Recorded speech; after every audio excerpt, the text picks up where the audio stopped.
Alright, this is study 5 of our study in the letter to the Galatians. Today we're going to be starting chapter 2 and we're going to be looking at verse 1 to 10. Before we do, we're going to answer the questions from our previous study, verse 16 to 24 of chapter 1. The first question was about how long after he was saved did he go to Jerusalem? And the answer is it was 3 years. 3 years after he became a Christian, he went down to Jerusalem. He spent that 3 years previously in Arabia and Damascus. And you can also see that in Acts 9, verse 20 to 29. The second question, who did he see and for how long was he there?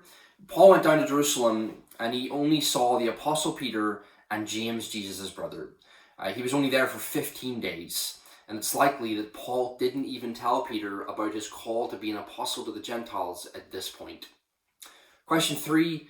After this meeting, Paul then traveled into the regions of Syria and Cilicia, which are up in the north. You can see that in Acts 9 verse 30 as well. And Paul was from the capital of Cilicia, Tarsus. You can see that in Acts 9:11, 21 verse 39, and 22 verse 3. This means that the believers in Judea never met him. But they began to hear about how the great persecutor of the church had begun to preach that Christ was the Messiah. Now, there's a number of ideas about how long he was in each region, how to sort out the chronology of Galatians and Acts, and what part of Arabia was Paul in. But these differences and the exact details don't affect the important point that Paul is trying to make here. And so don't get concerned, don't worry yourself. If you're not able to track all this, that's all right. It's about the point Paul is making. And here's the point that Paul is making.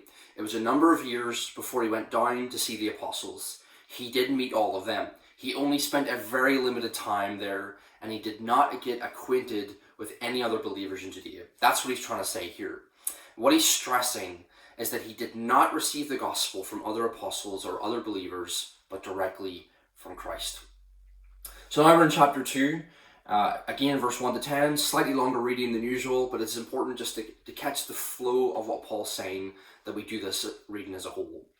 Paul has defended the fact that he received the gospel directly from Christ. Now he's going to explain his relationship with the other apostles, how they viewed him and how they viewed his message. Now, 14 years after Paul became a Christian, he and Barnabas and Titus went down to Jerusalem again. So this is Paul's second visit to Jerusalem after he was saved. Paul was now living in Antioch at the time, and a prophet had come from Jerusalem and told the church at Antioch that a great famine would come. The believers in Antioch responded by putting together a relief fund to send down to the believers in Judea.